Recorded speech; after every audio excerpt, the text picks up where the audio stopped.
కొరింథీయులకు రాసిన మొదటి పత్రిక 4వ అధ్యాయం ఈరోజు మనం ధ్యానించుకుందాం. సో అయితే 3వ అధ్యాయంలో ఆఖరి మాటలు పౌలు కొరింథీయులకు రాస్తూ ఏమని చెప్పాడంటే, ఇదిగో సమస్తమును కూడా మీవే కదా, ఈ ఉన్నవైనను రాబోచున్నవైనను మరణమైనను జీవమైనను సమస్తమును మీవే, మీరు క్రీస్తు వారు, క్రీస్తు దేవుని వాడు అని చెప్పి పౌలు 3వ అధ్యాయం ముగించడం జరిగింది. ఇదంతా ఏ కాంటెక్స్ట్ లో పౌలు కొరింథీయులకు చెప్తున్నాడు మనకు అందరికీ తెలుసు. పౌలు దగ్గరికి క్లోయే ఇంటి వారు వచ్చినప్పుడు వారు కొరింథీ సంఘం యొక్క పరిస్థితిని వివరించారు. ఎందుకంటే వారిని కట్టుటకు వారు పౌలు దగ్గరికి వచ్చి ఆ మాట చెప్పినప్పుడు ఇలా అందరూ కూడా అపోలో వాడిని అని నేను ఒకడు, క్రీస్తు వాడిని ఒకడు, పేతురు వాడిని ఒకడు, పౌలు వాడిని ఒకడు, అలాగా విభజించుకుని వారిలో వారు విడిపోయి ఉన్నారు అని చెప్పినప్పుడు పౌలు ఈ పత్రిక రాస్తూ మొదటి అంశముగా ఈ విషయం ప్రస్తావన చేసి వారందరికీ ఏ విషయంలో వారు అపరిపక్వతలో ఉన్నారో దాన్ని వివరిస్తూ మీరు ఏ విధంగా పరిపక్వతలో రావాలి అని చెప్పి వాక్యం ద్వారా వారిని హెచ్చరిస్తూ కొనసాగించడం జరిగింది. సో అదే కాంటెక్స్ట్ ఇంకా చివరి మాటగా ఈ 4వ అధ్యాయంలో కూడా కొన్ని మాటలు చెప్పి ఈ అంశాన్ని పౌలు ముగించబోతున్నాడు. అందరం కూడా కొరింథీయులకు రాసిన మొదటి పత్రిక 4వ అధ్యాయం 1వ వచనం నుంచి చూద్దాం.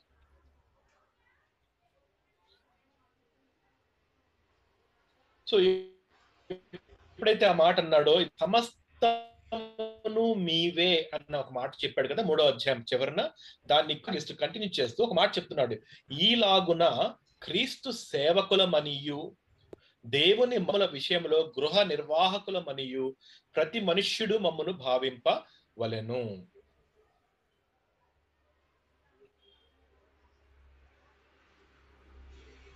ఎందుకు ఆ మాట చెప్పాడు అంటే, మరి మేము అపోస్తులైన మేము, దేవుని సేవకులమైన మేము ఎవరికి చెందాము? దేవుడు మమ్మల్ని ఎవరి కోసం ఈ పని అప్పగించారు?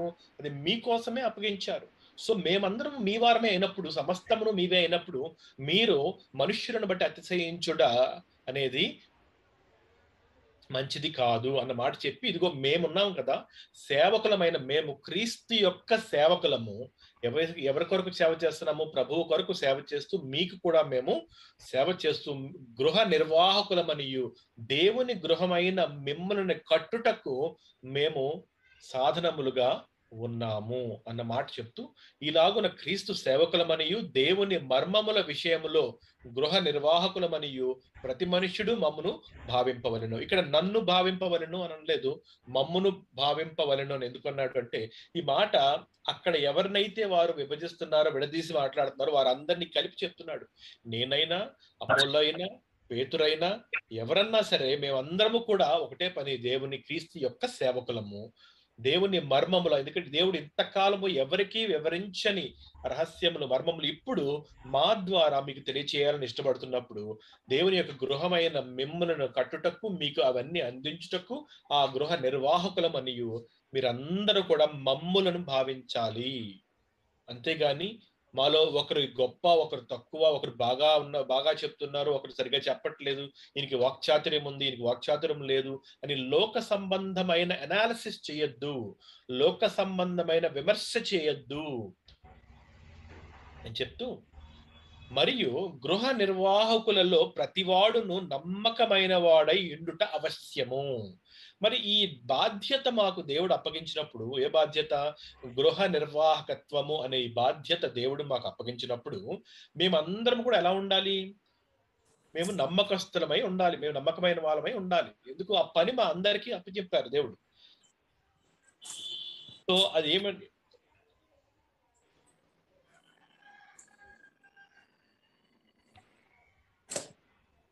ఆ పని ఏమిటి అంటే దేవుని యొక్క గృహమును నిర్వహించడం అనే ఈ బాధ్యత అప్పగించినప్పుడు ప్రతి ఒక్కరము మాలో, దేవుని సేవకులమైన అపోస్తలమైన మాలో మేమందరం ఇండివిజువల్ గా దేవునికి నమ్మకస్తులై ఉండాలి, మేము నమ్మకమైన వారమై ఉండాలి. ఎందుకు? మాకు ఒక బాధ్యత, మాకు ఒక గృహము అప్పగించారు కనుక కదా. సో ఆ పాయింట్స్ జాగ్రత్తగా గమనించండి, ఎందుకంటే నెక్స్ట్ కాంటెక్స్ట్ లో ఉన్న ప్రతి మాట కూడా దీనికి సంబంధించిందై ఉంటుంది. ఆ గృహ నిర్వాహకత్వము, ఆ నమ్మకత్వము అనే ఈ రెండు మాటల మీద ఆధారపడి నెక్స్ట్ మాటలు ఉంటాయి. కాబట్టి అవి అర్థం చేసుకోవాలంటే ఈ 2వ వచనం ఎందుకు చెప్తున్నాడో మనం గమనించాలి. సో దేవుడు మాకు దేవుని యొక్క గృహము నిర్వహణ అనే ఈ ఈ పని మాకు అప్పగించినప్పుడు ఆ పని చేస్తున్న మేము ఎలా అయి ఉండాలి? నమ్మకస్తులై ఉండాలి. అంటే లెట్స్ సే ఒక ఉదాహరణ తీసుకుందాం. ఒక మోతుబరి అయిన ఒక యజమాని ఉన్నప్పుడు, ఆ యజమాని దగ్గర ఒక పెద్ద ఎస్టేట్ ఉంది. ఒక పెద్ద ఆహ్, స్థలం ఉన్నది. లేకపోతే ఒక పెద్ద పొలము గాని అన్నీ ఉన్నప్పుడు, పని వారిని తీసుకొచ్చి ఆ పొలం మీద లేకపోతే ఆ ఎస్టేట్ మీద, ఆ స్థలం మీద పలానా, పలానా పని చేయండి అని పెట్టినప్పుడు, వారందరూ యజమానికి ప్రతిగా ఏ విధంగా ఉండాలి? వారు నమ్మకస్తులై ఉండాలి.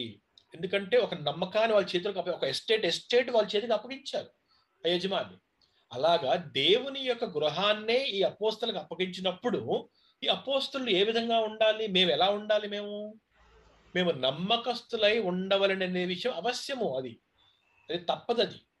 సో, కనుక ఇప్పుడు మరి మేము నమ్మకస్తులై ఉండడము అనేది జరుగుతున్నప్పుడు, మేము ఎంత నమ్మకస్తులముగా ఉన్నాము అనేది ఎవరు చెప్తారు? అది పాయింట్ నెక్స్ట్ పాయింట్. నా తోటి పనివాడు చెప్తాడా నేనెంత నమ్మకస్తుడున్నాడో? లేకపోతే నన్ను చూస్తున్న వారందరూ చెప్తారా? లేకపోతే నాకు నేనే చెప్పుకుంటానా? అని ఆన్సర్ చేస్తూ ఈ మూడో వచనం చెప్తున్నాడు. మీ చేతనైనను ఏ మనుష్యుని చేతనైనను నేను విమర్శింపబడుట నాకు మిక్కిలి అల్పమైన సంగతి. అది ఇంపార్టెంట్ పాయింట్. ఏం చెప్తున్నాడంటే, నేను చేస్తున్న పని గురించి విమర్శించడం అనేది మీరు గాని అంటే నేను కొరింథీ సంఘములో మీకు చెప్పిన నా ఆడియన్స్ అయిన మీరు గాని, మిగిలిన ఏ మనుషులైనా పోనీ గలతీ సంఘమా, లేకపోతే తెస్సలోనిక సంఘమా, లేకపోతే వేరే ఏ సంఘంలో ఉన్న మనుషులు గాని నన్ను విమర్శించడం అంటే జాగ్రత్తగా గమనించాలి. అందుకనే ఇందాక ఆ రెండవ వచనం జాగ్రత్తగా గమనించమని చెప్పాను. ఆ విమర్శించడం అనేది దేనికి అంటే, ఆ గృహ నిర్వాహకత్వంలో వీరి నమ్మకత్వాన్ని విమర్శించడం అన్నమాట. ఎంత నమ్మకంగా పనిచేస్తున్నారు అనేది మీరు గాని, బయట మనుషులు గాని, అంటే మీ ప్రాంతంలో లేని మనుషులు గాని విమర్శించడం అనేది అసలు నేను దాన్ని క్రైటీరియాగానే తీసుకోను నేను. దాన్ని పట్టించుకోను. అది నాకు చాలా అల్పమైన సంగతి. నన్ను నేనే విమర్శించుకొనను. ఇప్పుడు మూడో వ్యక్తి ఎవరు? అయితే కొరింథీ సంఘము, లేకపోతే వేరే సంఘాలు, లేకపోతే నేనున్నాను కదా! నన్ను నేనే విమర్శించుకొనను. ఎందుకు అంటున్నాడు ఆ మాట? నన్ను నేను అనలైజ్ చేసుకోవచ్చు కదా! మరి మీరందరూ ఓకే. మీరందరూ బయట వాళ్ళనుకుంటున్నా. మరి నేనే ఉన్నాను కదా! నన్ను నేనే విమర్శించుకొనను అని చెప్తున్నాడు. సో, ఎవరు కూడా అనలైజ్ చేయాల్సిన నీడ్ లేదు. అది చాలా అల్పమైన సంగతి అది. అది కాదు ఇంపార్టెంట్. దానికొక కారణం ఉంది. ఎందుకు అంటే 4 వచనం. నా యందు నాకు ఏ దోషమును కానరాదు. అది పాయింట్ ఏమిటంటే ఒకవేళ నన్ను నేనే విమర్శించుకుంటే నేనెప్పుడు కూడా నేను బాగానే చేస్తున్నానని అనిపిస్తది నాకు. ఎందుకంటే నేను ఇంకా ఈ హ్యూమన్ ఫ్లెష్‌లో ఉన్నాను నేను. సో, నాకు నేను బాగా చేస్తున్నాను అని అనిపించినంత మాత్రాన నేను నీతిమంతుడిగా ఎంచబడతానా నేను? అది క్రైటీరియానా? నన్ను నేను అనలైజ్ చేసుకొని నాకు నేను ఒక సర్టిఫికేట్ ఇచ్చుకుంటే ఆ సర్టిఫికేటా నాకు పనిచేసేది? కాదు కదా! ఒకవేళ మీరు నన్ను అనలైజ్ చేసి మీరు ఒక సర్టిఫికేట్ ఇచ్చారు. అపోల్లో ఇంత బాగా చెప్తున్నాడు ఒక సర్టిఫికేట్ ఇచ్చారు. లేకపోతే పేతురు చాలా బాగా చెప్తున్నాడని ఇంకొంతమంది సర్టిఫికేట్ ఇచ్చారు. లేదు పౌలు ఇంకా అందరికంటే బాగా చెప్తున్నాడని, అందరికంటే గొప్పవాడు అని చెప్పి ఇంకొక సర్టిఫికేట్ ఇస్తున్నారు. సో, ఈ సర్టిఫికేట్ ఇవ్వడం, సర్టిఫై చేయడం అదే ఈ విమర్శించడం మాట. వారు చేసే పని గురించి, వారి నమ్మకత్వం గురించి, వారి యొక్క ఎటర్నల్ డెస్టినీ గురించి మనుష్యులు గాని, కొరింథీ సంఘము గాని, ఎవరికి వారే గాని ఎవ్వరు కూడా సర్టిఫై చేసుకోవాల్సిన నీడ్ లేదు. అది ఇంపార్టెంట్ కాదు. అది అవసరం లేదు. ఎందుకు అంటే, ఈ పనిని విమర్శించే అధికారము ఒకే ఒక్కరికి ఉంది. అది కేవలం దేవునికి మాత్రమే ఉన్నది. ఎందుకంటే ఆ ఎస్టేట్ ఇచ్చింది దేవుడు. నమ్మకంగా పని చేయమని ఒక స్థలమో, లేకపోతే ఒక ఇల్లో, ఒక పనిని అప్పగించింది, దేవుని గృహాన్ని అప్పగించింది దేవుడు కనుక, పని చేయుచున్న పనివారి యొక్క పనిని సర్టిఫై చేసే అధికారము, విమర్శించే అధికారము కేవలం ప్రభువుకే ఉన్నది. నన్ను విమర్శించువాడు ప్రభువే. అయితే ఇక్కడ ఒక విషయం చాలా జాగ్రత్తగా అండర్లైన్ చేసుకోవాలి. అదేమిటంటే ఈ విమర్శించడం అనేది దేని గురించి అని చాలా ఇంపార్టెంట్. లేకపోతే కన్ఫ్యూజ్ అయ్యి అనేక వేరొక విషయాన్ని ఇందులోకి ఈ వాక్యంలోకి చొప్పించి మనము వాక్యాన్నే మిస్అండర్స్టాండ్ చేసుకునే ఒక అవకాశం ఉన్నది కనుక కొద్దిగా జాగ్రత్తగా కేర్ఫుల్ గా నెక్స్ట్ వచనం అబ్జర్వ్ చేయాలి. అదేమిటి అంటే, కాబట్టి సమయము రాక మునుపు అనగా ప్రభువు వచ్చు వరకు దేనిని గూర్చియు తీర్పు తీర్చకుడి. ఆయన అంధకారమందలి రహస్యములను వెలుగులోనికి తెచ్చి హృదయములలోని ఆలోచనలను బయలుపరచునప్పుడు ప్రతి వానికి తగిన మెప్పు దేవుని వలన కలుగును. మళ్ళీ చదువుతున్నాను. కాబట్టి సమయము రాకమునుపు అనగా ప్రభువు వచ్చు వరకు. సమయం అనేది ఏమిటి? దేవుని దినము అనేది సమయం. ఆయన ప్రభువు వచ్చి మనల్ని అందరినీ తీసుకుని ఫైనల్ గా ఆయన రివార్డ్స్ మనకి ఇచ్చినప్పుడు, అంటే ప్రతిఫలము మనకి ఇవ్వడం అనేది ఆఖరి రోజున జరుగుతుంది ఈ ప్రపంచానికి అంతం జరిగినప్పుడు. అయితే ఆ రోజు వచ్చు వరకు మనం అందరం ఏం చేయాలి? ఈ నమ్మకమైన పనిని కొనసాగిస్తూ ఉండాలి. ఈ నమ్మకస్తులుగా మనం ఈ పని చేస్తుండగా దేనిని గూర్చియు తీర్పు తీర్చకూడదు. అంటే ఇది ఫైనల్ అని చెప్పేసి దేన్ని కూడా మీరు జడ్జ్ చేయొద్దు, విమర్శించవద్దు. ఎందుకు? మనకి తెలియనివి అనేకములు ఉంటాయి. అంధకారమందలి రహస్యములు అనేవి కేవలము దేవునికి మాత్రమే తెలుసు. హృదయములలోని ఆలోచనలు కేవలము దేవుని మాత్రమే తెలుసు. అవన్నీ కూడా ఆ ప్రతిఫల దినమున, తీర్పు దినమున మనకి ప్రతిఫలం ఇచ్చినప్పుడు, దేవుని యొక్క పరివారమైన మనం అందరం అక్కడ నిలబడినప్పుడు ఆయన మన లోపలి రహస్యములను, కనపడని రహస్యములను, మన హృదయంలోని ఆలోచనలను అన్ని కూడా బయలుపరిచి బయటపెట్టి ప్రతివానికి తగిన మెప్పు దేవుని వలన కలుగును. అందరికీ పని అప్పచెప్పారు. అందరూ దేవుని పనిలో ఉన్నారు. అందరూ క్రీస్తు అనే పునాది మీద కడుతున్నారు. అప్పుడు ఎవరు ఆ పనిని ఇవాల్యుయేట్ చేస్తారు, సర్టిఫై చేస్తారు? ప్రభువే విమర్శించువాడు. అందుకని నేను ఇప్పుడు కంగారు పడి నన్ను నేనే విమర్శించేసుకుని నాకు సర్టిఫికేట్ ఇచ్చుకుంటే దానివల్ల నాకేమీ లాభం లేదు. ఎందుకంటే నాకే తెలియని కొన్ని అనేక విషయాలు ఉంటాయి. నాలోనే నాకు కనపడని కొన్ని విషయాలు ఉంటాయి. తెలిసి చేసేవి, తెలియక చేసేవి ఉంటాయి. నన్ను నేనే విమర్శించుకోలేనప్పుడు ఎదుటి వ్యక్తిని నేను ఇంకేం విమర్శించగలను? ఒక మనుష్యుని విషయంలో మనుష్యాత్మకే కానీ ఇంకెవరికి తెలియవు అని చెప్పి మనం 2వ అధ్యాయం చదువుకున్నాం కదా. ఆ మాట పౌలు చెప్తూ ఇక్కడ అంధకారమైన రహస్యం వెలుగులోనికి తెచ్చి హృదయములలోని ఆలోచనలను బయలుపరచున్నప్పుడు ప్రతివానికి తగిన మెప్పు దేవుని వలన కలుగును. అయితే ఇందాక నేను ఒక విషయం చెప్పాను కదా, ఇది చాలా ఇంపార్టెంట్. ఏమిటి అంటే, ఈ వచనము కేవలము దేవుని పని చేస్తున్న వారి కొరకే అప్లికబుల్. అది క్రీస్తు అని పునాది మీద కడుతున్న వారి గురించే మాట్లాడుతున్నాడు పౌలు ఇక్కడ. క్రీస్తు అని పునాది మీద కట్టకుండా సంఘాన్ని చెరుపుతున్న మనుషులు ఉంటే సంఘం యొక్క రెస్పాన్సిబిలిటీ ఏమిటి? అటువంటి వారి నుంచి సంఘమును జాగ్రత్తగా బయటకు తీసుకురావాలి. అవన్నీ వేరే వచనంలో పౌలు క్లియర్ గా చెప్తాడు. ఎవరన్నా మీలో క్రీస్తు యొక్క బిడ్డను అని చెప్పుకుంటూ జారత్వము గాని, దొంగతనము గాని, ఈ లోక సంబంధమైన అనేక పాపములు చేస్తూ ఉంటే మీరు వారిని వెలివేయండి. తీర్పు తీర్చకుండా ఎలా వెలివేస్తాము? విమర్శించకుండా, అర్థం చేసుకోకుండా ఎలా వెలివేస్తాము? వేయలేం కదా. సో దానికి రీజన్ ఏమిటది? అది వేరు. అది బిహేవియరల్ ప్యాటర్న్. అది ఒక క్రైస్తవుడిని చెప్పుకుంటూ అతని జీవితాన్ని మనం గమనిస్తూ తప్పు చేస్తున్నప్పుడు తప్పు అని చెప్పి అతని తప్పుని అతనికి ఇండివిజువల్ గా చెప్పి, ఒకవేళ సంఘానికి చెప్పాల్సిన అవసరం వస్తే చెప్పి అతను వెలివేయమని, అతనితో భోజనం కూడా చేద్దని చెప్తాడు. కానీ ఇక్కడ చెప్తున్నది ఆ కాంటెక్స్ట్ కాదు. చాలా ఇంపార్టెంట్.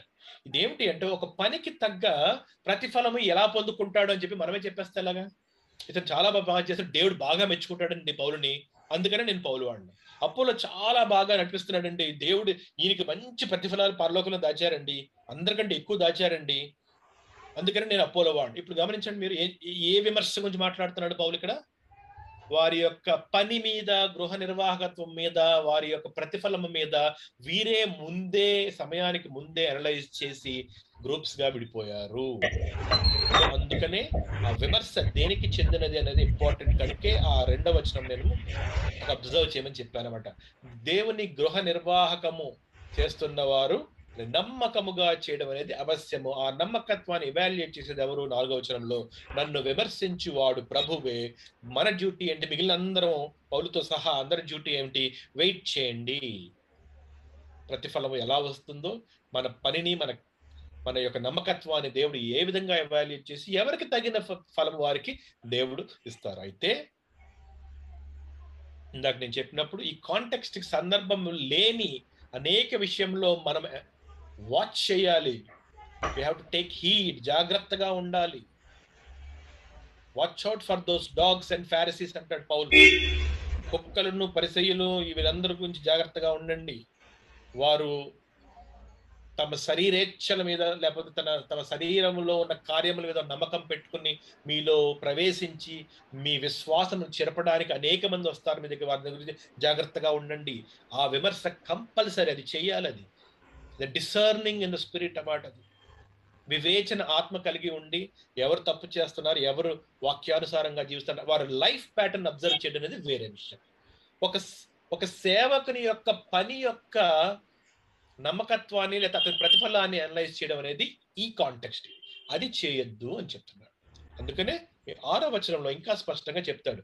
ఎందుకు చెప్తున్నాను మీకు ఈ మాటలు అంటే, సహోదరులారా మీరు మమ్మును చూచి లేఖనముల యందు రాసి ఉన్న సంగతులను అతిక్రమింపకూడదని నేర్చుకొని మీరు ఒకని పక్షమున మరి ఒకని మీద ఉప్పొంగకుండునట్లు ఈ మాటలు మీ నిమిత్తమై నా మీదను అపోలో మీదను పెట్టుకొని సాదృశ్య రూపముగా చెప్పి ఉన్నాను.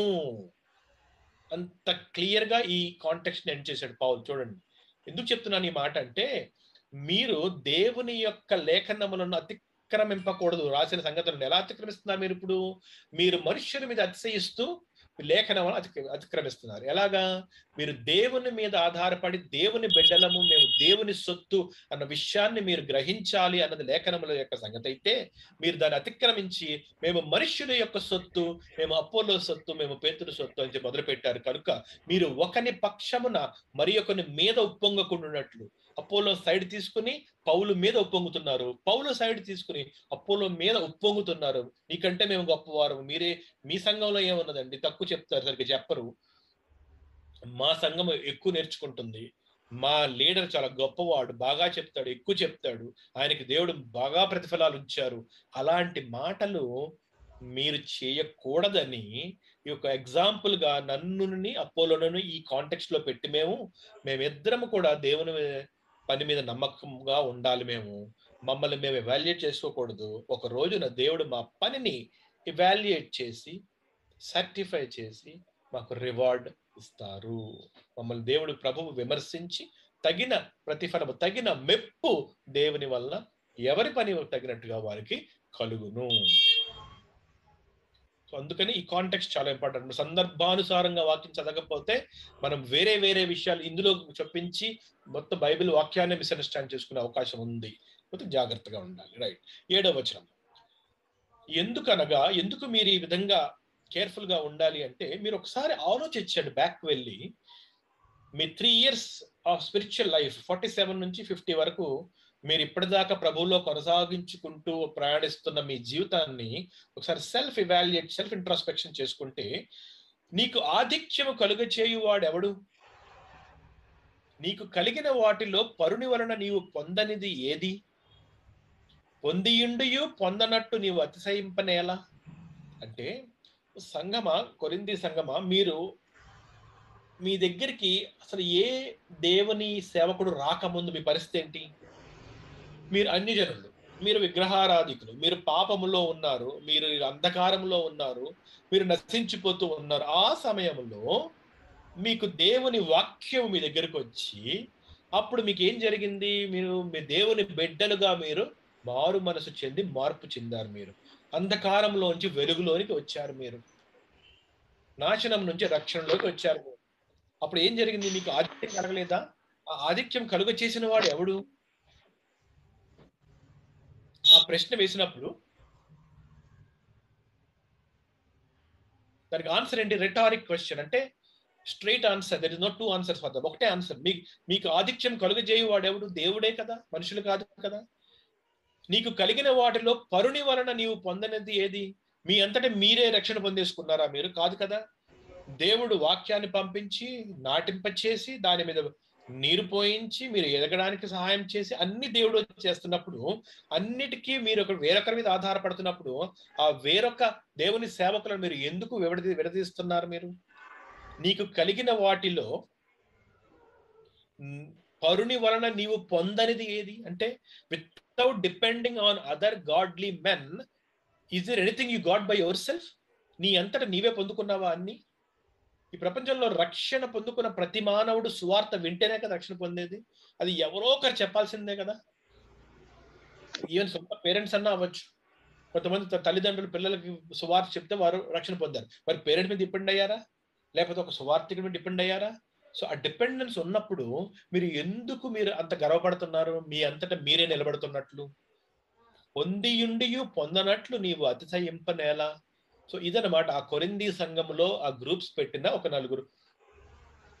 నాలుగు కేటగిరీ ఆఫ్ పీపుల్ ఉన్నారు. 4 గ్రూప్స్ ఉన్నప్పుడు వాళ్ళందరినీ ఉద్దేశిస్తూ మిగిలిన వారందరికీ కూడా ఉపదేశిస్తూ పౌలు చెప్పిన ఆ మాటలు అన్నమాట. సో కేర్ఫుల్ గా సెల్ఫ్ ఇంట్రాస్పెక్షన్ చేసుకుంటే మీకు అర్థమయ్యేది ఏమిటంటే, మీరు అపరిపక్వతలో ఉన్నారు. పరిపక్వత ఏమిటంటే సమస్తమును దేవునివి. మీరందరూ కూడా దేవుడు మీ కొరకే ఇచ్చారు ఇవన్నీ కూడా.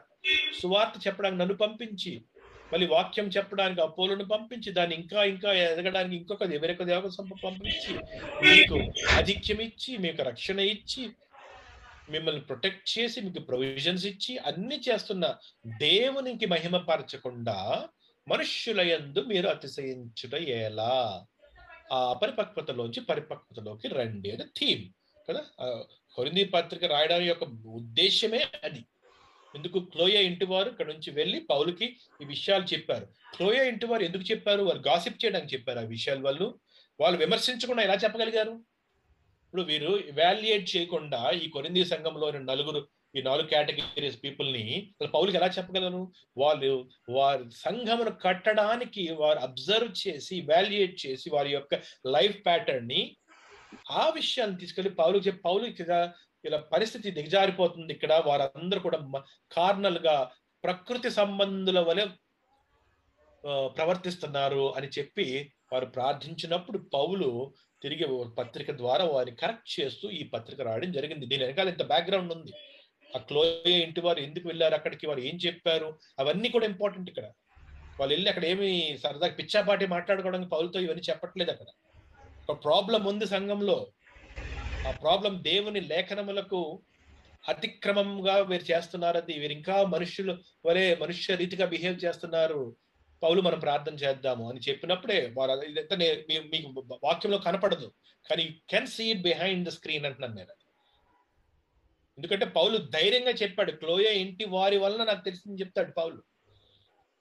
అది వారి తప్పు కాదు. అది క్లోయే మాట్లాడింది. వారిని కట్టుటకు పౌలు దగ్గరికి వచ్చి క్లోయే ఇంటి వారు చెప్పినప్పుడు పౌలు దాన్ని తీసుకుని వారిని కట్టడానికి మళ్ళీ వాక్యాన్ని చెప్పి ఆ కరెక్షన్ అనేది చేయడము జరిగింది. రైట్, అబ్జర్వ్, ఆ ప్యాటర్న్ అబ్జర్వ్ చేయండి. మన బైబిల్ స్టడీ ఇంపార్టెంట్. రైట్, ముందుకు వెళ్దాం. 8వ వచనం. ఇది వరకే మీరు ఏమియు కొదువలేక తృప్తులైతిరి. ఇందాక ఆ మాట చెప్పాడు కదా, మీరు పొందుకోనిది ఏమన్నా ఉందా? అసలు దేవుడు మీకు ఇవ్వనిది ఏమన్నా ఉందా? మీరు ఆ అంధకారంలోంచి వెలుగులోకి వచ్చినప్పుడు ప్రభు అన్ని కూడా మీకు ఇచ్చారు. సో మీరు ఇప్పుడు ఇది వరకే అంటే మీరు రక్షణలోకి వచ్చిన వెంటనే మీరు ఏమి కొదువలేక తృప్తులైతే, మీకు అన్ని ఇచ్చారు దేవుడు. వాక్యం ఇచ్చారు, వాక్యోపదేశకులను ఇచ్చారు, అలాగే మీకు కావలసిన నీడ్స్ అన్ని కూడా ప్రభు తీరుస్తూనే ఉన్నారు, మీ అవసరాలు అన్ని తీరుస్తూనే ఉన్నారు. ఇది వరకే ఐశ్వర్యవంతులైరి, మమ్మును విడిచిపెట్టి మీరు రాజులైతిరి. మరి స్టార్టింగ్ లో మేము వచ్చాం మీ దగ్గరికి, తర్వాత మేము మా వేరొక పని మీద దేవుని పని కొనసాగించకు కొరింథీ విడిచిపెట్టి వెళ్ళిపోయాను. నేను 18 నెలలు మీ దగ్గర ఉన్నాను, తర్వాత వెళ్ళిపోయాను నేను ఒక 2 years.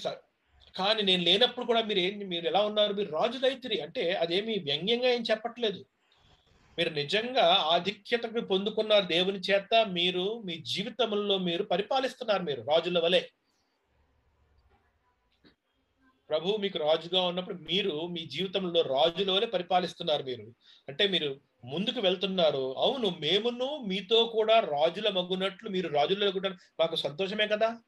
మీరు రాజులైతే నేను రాజు అయినట్టు కాదా?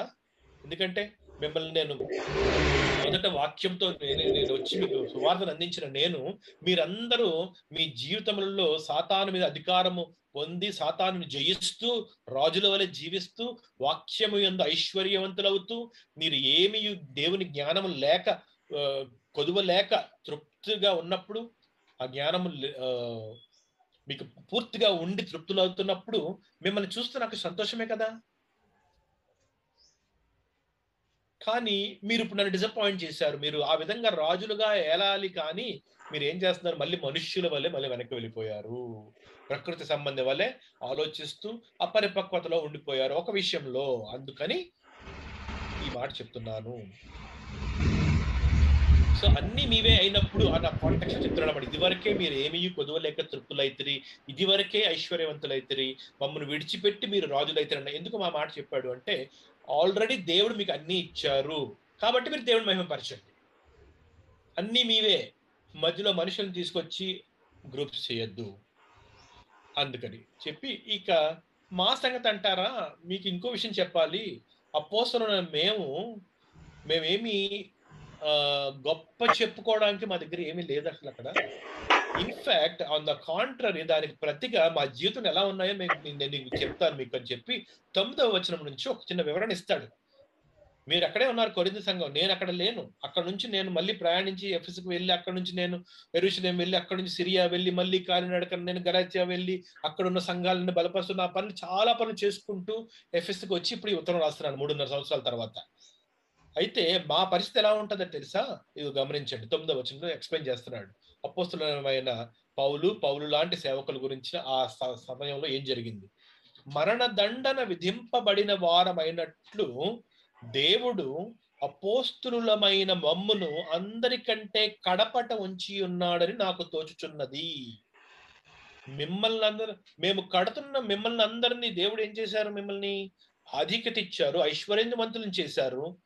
మీరు రాజులుగా ఏళ్తున్నారు. మీరు కొరింథీ సంఘంలో ఉన్నారు, గలతీ సంఘంలో ఉన్నారు, తెస్సలోనిక సంఘంలో ఉన్నారు. అన్ని సంఘాలు చక్కగా బలపడుతున్నాయి. కానీ అపోస్తలులైన మేము ఉన్నాం చూసారా, మొట్టమొదటిగా వాక్యం మా చేతికి ఇచ్చి పంపించారు. దేవుడు ఒక పని మాకు అప్పగించారు. మమ్మల్ని మాత్రము దేవుడు ఎలా చూస్తున్నారంటే, ఈ లోకంలో ఒక క్రిమినల్ ఉన్నాడు అనుకోండి, ఆ క్రిమినల్ కి రాజు శిక్ష విధిస్తే ఏం చేస్తారంటే ఊరేగింపు చేస్తారు ఆ శిక్ష విధించే ముందు. యేసుక్రీస్తు ప్రభుని ఏం చేశారు? సిలువ శిక్ష వేసిన వెంటనే ఎవరికి కనపడకుండా ఒక రథంలో తీసుకొచ్చి సిలువ వేశారా? కాదు. ఆ సిలువని ప్రభువు ఆ రహదారుల గుండా మోసుకుంటూ వెళ్తుండగా అందరూ చూడాలి, అందరూ కూడా చూస్తున్నప్పుడు ఈ శిక్ష పొందే వ్యక్తి సిగ్గుపడాలి అన్న ఒక శిక్ష అనేది ఉన్నది. ఆ శిక్షను అనుభవించారు ప్రభు. పౌలు ఏమంటున్నాడంటే మమ్మల్ని కూడా అలాగే కంటిన్యూ చేయమంటున్నారు దేవుడు. సో మేము సువార్త చెబుతూ అనేక ప్రదేశాలు వెళ్తూ ఉంటే మాకేమి రోజీ పాత్ ఏమి లేదు. అంటే గులాబీ పువ్వులు వేసిన ఒక రహదారి మాకేమి లేదు. ఎక్కడికి వెళ్తే అక్కడ మమ్మల్ని అందరినీ ఆహ్వానించి, మమ్మల్ని అందరినీ మంచి ఫలహారాలు ఇచ్చి, మమ్మల్ని చక్కగా చూసుకుని, ఇదిగో సువార్త చెప్పండి, మీరు వెళ్ళిపోతున్నారా, రథం ఇస్తాం మీకు, మిమ్మల్ని ఇంటికి పంపిస్తాము, అవేమి లేవు మాకు పరిస్థితి. ఇదిగో మా పరిస్థితి ఎలా ఉంది అంటే, మరణదండన విధింపబడిన వారమైనట్లు దేవుడు అపోస్తలులమైన మమ్మును అందరికంటే కడపట ఉంచి ఉన్నాడు. అంటే ఊరేగింపు చేస్తే క్రిమినల్స్ ని ఎలాగ ఆఖరిలో ఆ సంఖ్యలు పెట్టి మొత్తం ఊరేగిస్తారో, అందరూ చూస్తూ ఉండగా ఆ ఊరేగింపు ఎలా జరుగుతుందో అలాగా మా జీవితాలు ముందుకెళ్తాయి. ఈ సువార్త ప్రకటనలో అలా ఉంచి ఉన్నాడని నాకు తోచుచున్నది, అలా ఫీల్ అవుతున్నాను నేను అంటాడు.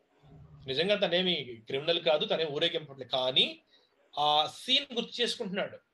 ఎలాగైతే ఒక క్రిమినల్ ని ఊరేగిస్తూ శిక్షకి తీసుకువెళ్తారో, మరణదండన విధించిన వారిని ఊరేగిస్తారో, ముందు సైనికులు ఉంటారు, ఆఖరిలో ఆ క్రిమినల్ పెడతారన్నమాట అందరు చూడడానికి. అలాగే చెప్తూ మేము లోకమునకు, దేవదూతలకును, మనుషులకును వేడుకగా ఉన్నాము. వేడుకంటే ఏంటో తెలుసా? చూడడానికి అంతే వేడుకంటే. ఈ ఊరేగింపు జరుగుతున్నప్పుడు అందరూ మేడల మీద నుంచి, బిల్డింగ్స్ మీద నుంచి కింద ఆ ఊరేగింపు జరుగుతూ ఉంటే చూస్తూ ఉంటారు, తొంగి చూస్తూ ఉంటారు. అవునా? ఈ ప్రపంచంలో ఎక్కడైనా ఊరేగింపు జరిగినప్పుడు చుట్టుపక్కల ఉన్న ఆ ప్రదేశంలోని మనుషులు ఏం చేస్తారు? పనులన్నీ ఆపుకుని బయటకు వచ్చి ఏం జరుగుతుందా, ఎవరు వెళ్తున్నారా, ఎవరా ఈ క్రిమినల్, క్యూరియాసిటీ. ఆ క్యూరియాసిటీ అలా చూస్తూ ఉంటారు. సో పౌలు ఏమంటున్నాడంటే, ఇదిగో మేము లోకమంతా కూడా మమ్మల్ని అలా చూస్తున్నారు. మేము సువార్త చెబుతూ వెళ్తుంటే మాకు అన్ని కూడా కష్టాలే, మాకే రోజీ పాత ఏమి లేదు. సో లోకమునకు, దేవదూతలకు, మనుషులకు, దేవదూతలను కూడా తీసుకొచ్చాడు పిక్చర్లోకి.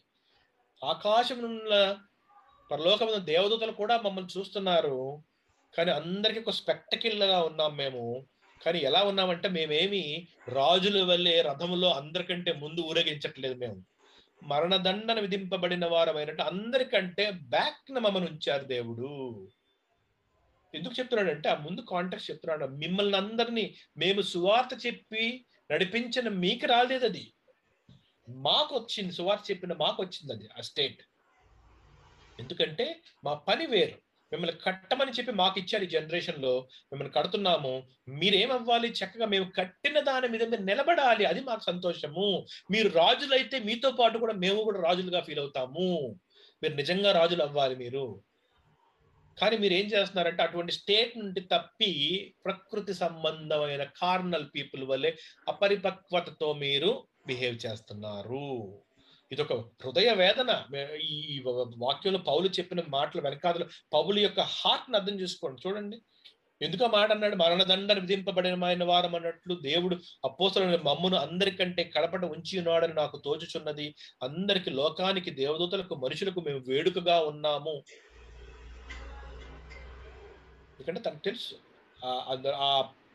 ఎంత డిఫికల్ట్ సిచ్యుయేషన్. వెళ్ళిన ప్రతి చోట కూడా డిఫికల్టీ ఉన్నది. కానీ దాని యొక్క ఫ్రూట్ తనకు కావాలి. పౌలు అవన్నీ కాదు, అయ్యో ఎందుకు తనే బాధపడలేదు అలా జరిగినందుకు, అది మాకు ఇష్టం. అది ఎందుకంటే మేము ఆ గృహ నిర్వాహకత్వం మీద నమ్మకముగా ఉంటున్నాము. నేనైనా అపోలో అయినా మీరు ఏం చేశారు, మేము ఇంత కష్టపడుతుంటే మమ్మల్ని ఒక చిన్న గ్రూపులు పెట్టి డిసప్పాయింట్ చేసేసారు మీరు. దేవుని వాక్యానికి మేము ఎలా చూడాలనుకున్నామో అలా ఉండలేక మీరు ఇంకా బేబీస్ లాగే ఉండిపోయి మమ్మల్ని డిసప్పాయింట్ చేశారు మీరు.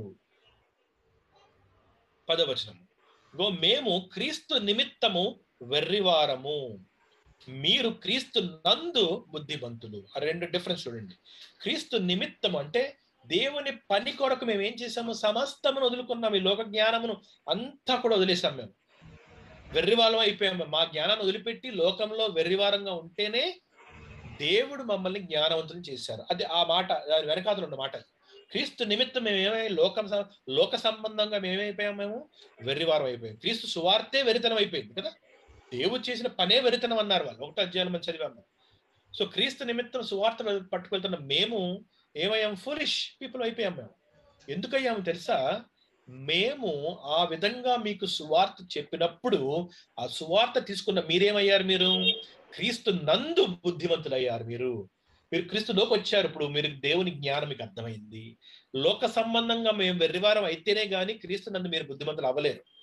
మేము క్రీస్తు నందు నిమిత్తం వెర్రివారము, మీరు క్రీస్తు నందు బుద్ధిమంతులు. మేము బలహీనులము, మీరు బలవంతులు. మేము ఎలా వచ్చాము, నేను మీ దగ్గరికి వచ్చినప్పుడు వణుకుతూ వచ్చాను. మీరు ఏం పని చేస్తే, మీరు ఎవరో తెలియదు నాకు, ఒక్కరు కూడా నాకు పరిచయం లేదు. మీరు విగ్రహారాధనలో ఉన్నారు. ఈ మీ సిటీ అయిన కొరింథీలో నాకు ఏమున్నదో నాకు తెలియదు. ఏ రోజు ఉదయం లేచిన తర్వాత ఎటువంటి పరిస్థితిని నేను ఎదుర్కొంటానో నాకు తెలియదు. మేము బలహీనులుగా వచ్చాం మేము, కానీ దేవుడి మీద ఆధారపడ్డాము. ఎందుకో తెలుసా, మిమ్మల్ని దేవుడి మీద ఆధారపడే బలవంతులను చేయడానికి వచ్చాం. మేము అలాగే చేశాం. మేము బలహీనులము, మీరు బలవంతులు. మీరు ఘనులు, మేము ఘనహీనులము. మీకు ఇప్పుడు ఏం వచ్చింది, మీరు ఘనత పొందుకున్నారు. మీరు దేవుని బిడ్డలు అనే ఘనత వచ్చింది. దానికోసం మేమేమయ్యాము ఇప్పుడు, ఇదిగో పౌలు అటువంటి వాడు, అపోలో అటువంటి వాడు, ఘనహీనులుగా మీరు మమ్మల్ని ఎంచుతున్నారు. సో మమ్మల్ని ఎప్పుడు తృణీకరించబడిన స్టేట్ లోనే మేము ఉన్నాం.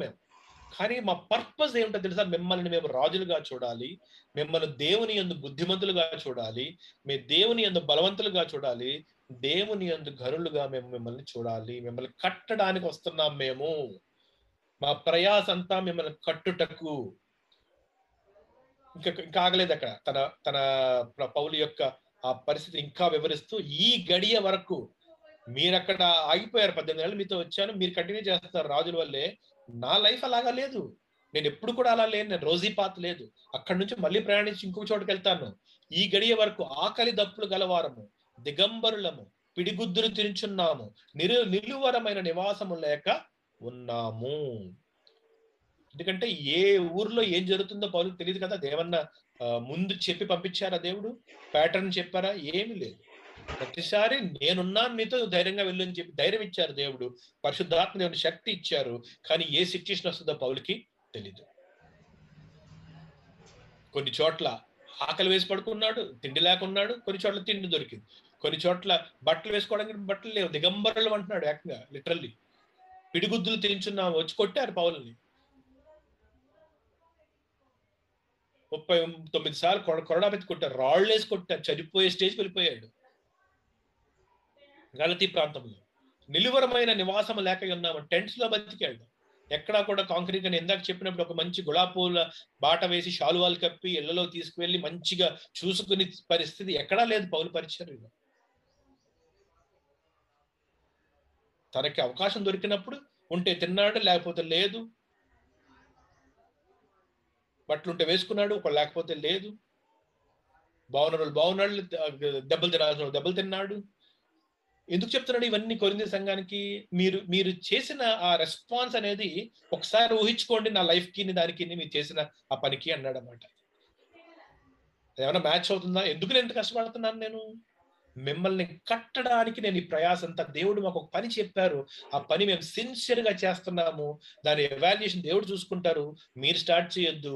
మీరు మాత్రం దేవుని మీద ఆధారపడండి, దేవునికి మహిమ చెల్లించండి. సమస్తము కూడా దేవుడే, ఆయన సొత్తు. మీరు మహిమ ఆయనకి చెందాలి, స్తుతి ఆయనకి చెందాలి, మనుషులకు కాదు. మనుషులను స్తుతించవద్దు, మనుషులను గనపరచవద్దు, మనుషుల మీద అతిశయపడవద్దు. మనుషులను ప్రేమించండి, అందరిని ఒకలాగా చూడండి, పార్షియాలిటీ వద్దు. అది థీమ్ పౌలు యొక్క హృదయ వేదన ఈ కొరింథీ మొదటి 4 అధ్యాయాల్లోనూ కూడా. సో ఈ గడియ వరకు ఆకలి దప్పులు గలవారము, దిగంబరులము, పిడిగుద్దులు తినుచున్నాము, నిలువరమైన నివాసము లేక ఉన్నాము. 12 స్వహస్తములతో పనిచేసి కష్టపడుచున్నాము. ఇంపార్టెంట్ పని. మేము ఎవరి మీద ఆధారపడలేదు. సువార్త చెప్పడానికి వెళ్ళిన ప్రతి చోట కూడా మేము సువార్త చెప్పడానికి వచ్చాము, మీ డబ్బులు మాకు ఇవ్వండి అని అన్నాడా పౌలు? ఎక్కడా అనలేదు.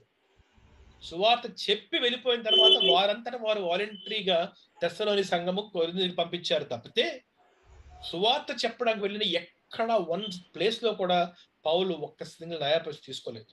చెప్తాడు, అలా తీసుకోవడం అనేది నాకు ఏమంటాడంటే ఎకర్స్డ్ మీ అంటాడు అన్నమాట. నేను శపింపబడిన అయిపోవాడు గాక అంటాడు. అలా అలా ఇష్టపడ్డు. యాక్చువల్ గా ఆ సువార్త చెప్పడానికి కూడా దేవుడు అధికారం ఇచ్చాడు, డబ్బులు తీసుకోమని. పని చేయువాడు జీతం అర్హుడు అని చెప్పి దేవుడు చెప్పినా కూడా నేను అది నాకు డ్యూటీ అయిపోతుంది ఒకవేళ అలా చేస్తే. నేను ఏదో జీతం కోసం పనిచేస్తున్నాడు, అలా కాదు. నాకు నేను ఇంకొక మెట్టు ఎక్కువ వెళ్ళాలి, దేవుడు నాకు ఆ ఆప్షన్ ఇచ్చారన్నాడు అన్నమాట. సో సువార్త చెప్పిన ప్రతి చోట కూడా తను ఎప్పుడు కూడా ప్రతిఫలం వాళ్ళ దగ్గర నుంచి తీసుకోలేదు. స్వహస్తములతో పనిచేసి కష్టపడుచున్నాము, నిందింపబడి దీవించుచున్నాము. యేసుక్రీస్తు ప్రభు ఇచ్చిన ఆజ్ఞ అది. Bless and do not curse. దీవించుడే గాని శపింపకుడి, మీ శత్రువుని కూడా మీరు దీవించుడి. యేసుక్రీస్తు ప్రభు చెప్పిన మాట. సో నిందింపబడి దీవించున్నాము. అక్కడ ఎక్కడికి వెళ్ళినా అక్కడ ఉన్న సమాజ మందిరంలో యూదులు మొదలు పెట్టేవారు. ఏం చేసేవాళ్ళు? పౌలుని అక్కడి నుంచి గెంటేయడం, కొట్టడము, నిందించడము. నువ్వు తప్పు చెప్తున్నావు, అబద్ధం చెప్తున్నావు, నీవు యూదుల మతాన్నే మార్చేస్తున్నావు, ఏదో ఒక నింద. కానీ ఎవరిని కూడా శపించలేదు, అందరినీ దీవించాడు. ఒక చోట మాత్రం ఆఖరి ఏమన్నాడంటే, నేను ఇక్కడ మిమ్మల్ని వదిలి వెళ్ళిపోతున్నాను బాబు అని చెప్పాడు. అంతే. హింసింపబడి ఓర్చుకొనుచున్నాము. పేషెన్స్. హింస మామూలు హింస కాదు. ఈ ప్రపంచంలో ఇప్పుడు జరుగుతున్న పర్సిక్యూషన్ ఏవి అసలు దరిదాపుల్లో కూడా రాదు పౌలు ఫేస్ చేసిన పర్సిక్యూషన్. ఎందుకంటే కన్సిస్టెంట్ గా కొన్ని సంవత్సరాలు, 20 సంవత్సరాలు అనేక ప్రదేశంలో అనేక రకాలుగా పౌలు హింసింపబడ్డాడు. సో హింసింపబడి ఓర్చుకొనుచున్నాము, దూషింపబడి బతిమాలు కొనుచున్నాము. దేనికి బతిమాలుతున్నాడు? దేవుని దగ్గరికి రండి, రక్షణ పొందుకోండి, విశ్వాసంలో ఎదగండి, పాపము విడిచి పరిశుద్ధతలోకి రండి. ఎప్పుడు కూడా బ్రతిమాలకుండే ఉన్నాడు. కానీ మిగిలిన వారు ఏం చేస్తారు? దూషించడం. అటువైపు నుంచి దూషణలో ఎదుర్కొన్నాడు. సో స్వహస్తములతో పనిచేసి కష్టపడుచున్నాము, నిందింపబడి దీవించుచున్నాము, హింసింపబడి ఓర్చుకొనుచున్నాము, దూషింపబడి బతిమాలు కొనుచున్నాము, లోకమునకు మురికిగాను అందరికీ పెంటగాను ఇప్పటి వరకు ఎంచబడి ఉన్నాము. ఈ లోకంలో అందరూ చూస్తే ఈ సువార్త చెప్పే ఈ యేసు ప్రభు కేటగిరీ మనిషి అండి అతను. ఈ మురికివాడండి. వీళ్ళందరూ పెంట అండి అని చెప్పి లోకం అంతా కూడా ఆ విధంగా ఒక లేబుల్ వేశారు పౌలు మీద, సువార్తికుల మీద ఆ సమయంలో. అది ట్రూత్ అది. అలా అలా ఎంచబడ్డారు వీళ్ళు. ఈ రోజు కూడా జరుగుతుంది అది. దేవుని యొక్క నిజమైన సేవ చేసే వాళ్ళ మీద లోకం వేసే ముద్ర ఏమిటి? నీవు మురికి, నీవు పెంట.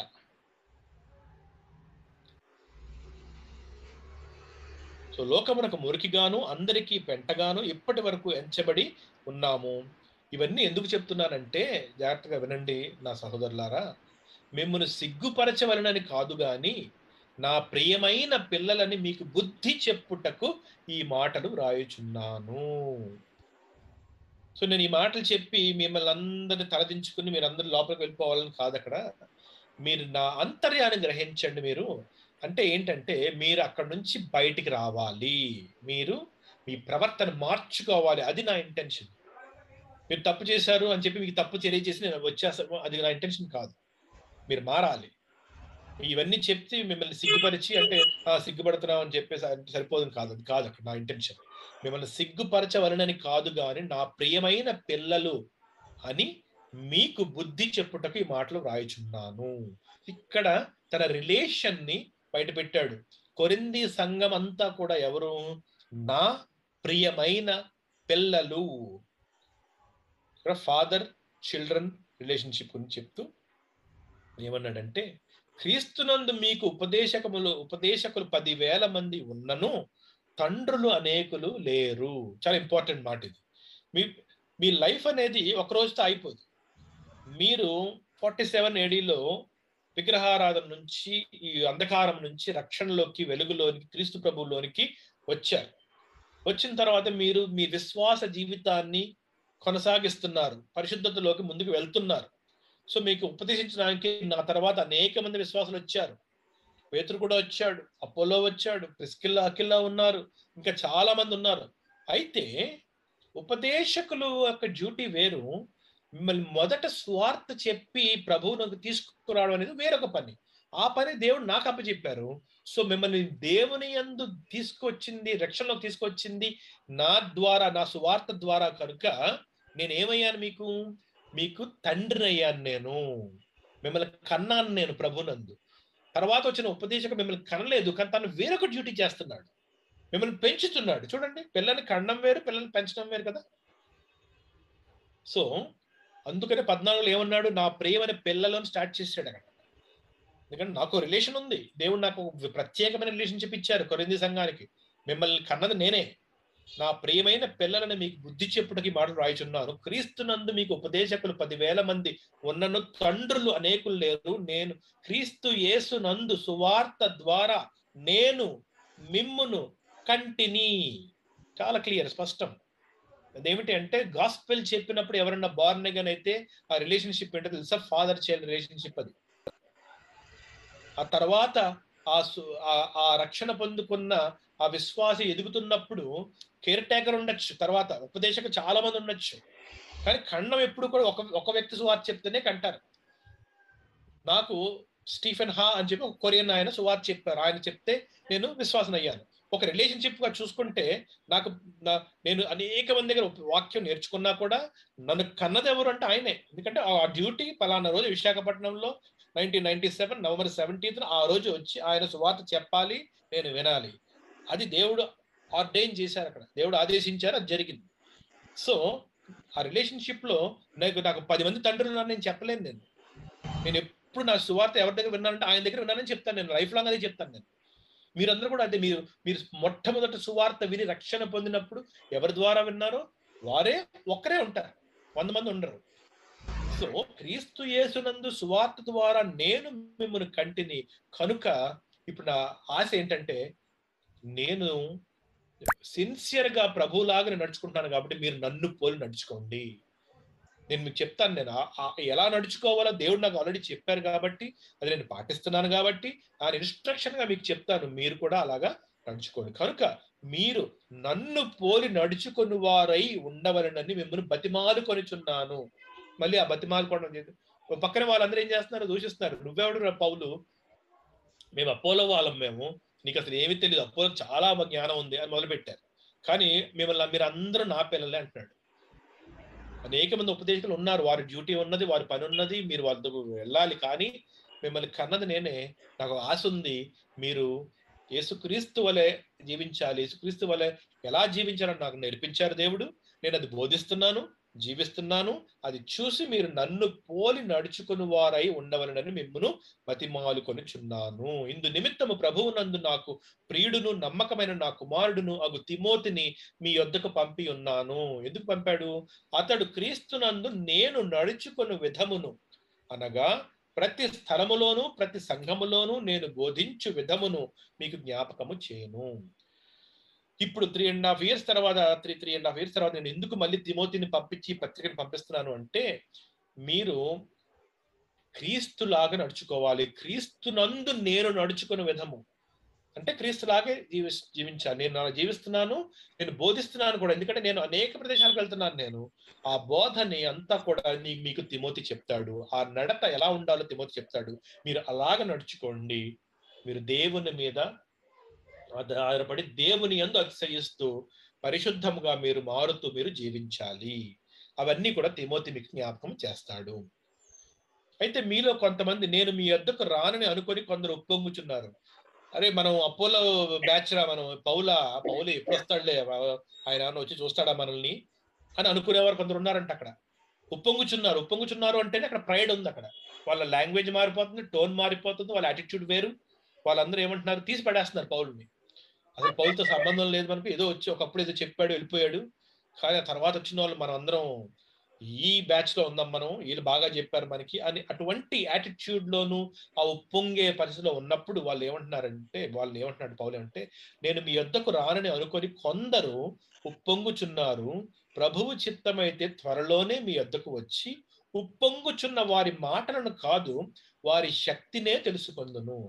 మీరందరూ ఇలాగ ప్రైడ్ తో చాలా కబుర్లు చెప్పేస్తున్నారు, మాటలు చెప్తున్నారు. మీ జీవితం చూపెట్టండి నాకు. శక్తి ఎక్కడ ఉంటుంది?